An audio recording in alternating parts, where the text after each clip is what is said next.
been using SPC for about 6 months.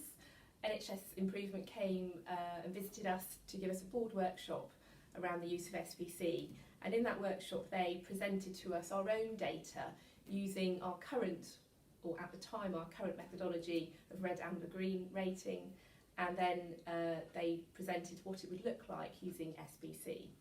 And ever since then we've been working to introduce SPC both in our board papers but also across the organisation. In addition, we had a training session which NHSI very kindly came to give to our teams of analysts and operational staff to help them understand how to use SPC in the right way. Where SPC suggests that a change in a set of data has arisen by, not by chance, we can demonstrate that managerial attention is focused on it. And as that data comes back into line, we've seen this with falls, we've seen this with pressure ulcers, we can demonstrate that management attention and changing clinical practice gets a better quality of care for our patients and a better outcome.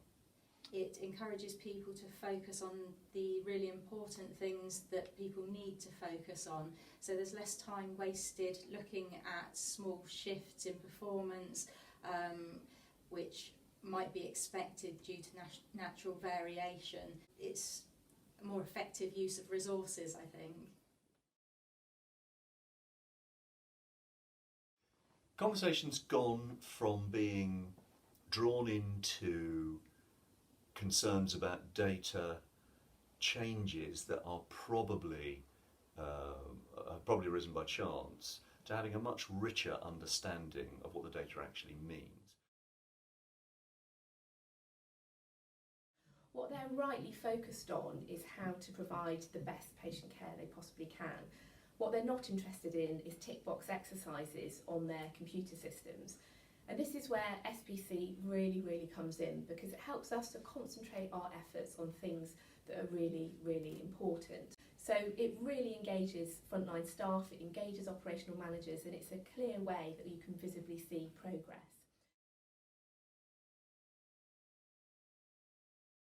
When we're starting to do SPC for the first time, it takes more time than the established process of doing the month-to-month reporting. There's also the fact that not all of the analysts know about SPC and how to do it, so it's worth having an expert in the team.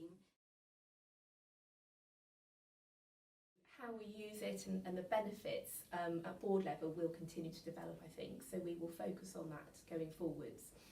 In addition, across the wider organisation, we are using SPC as a key part of our quality improvement programme, which means that we have an analyst who is going out and training and working with our frontline staff and our operational service managers to actually support them in using SPC so they can start to realise the benefits.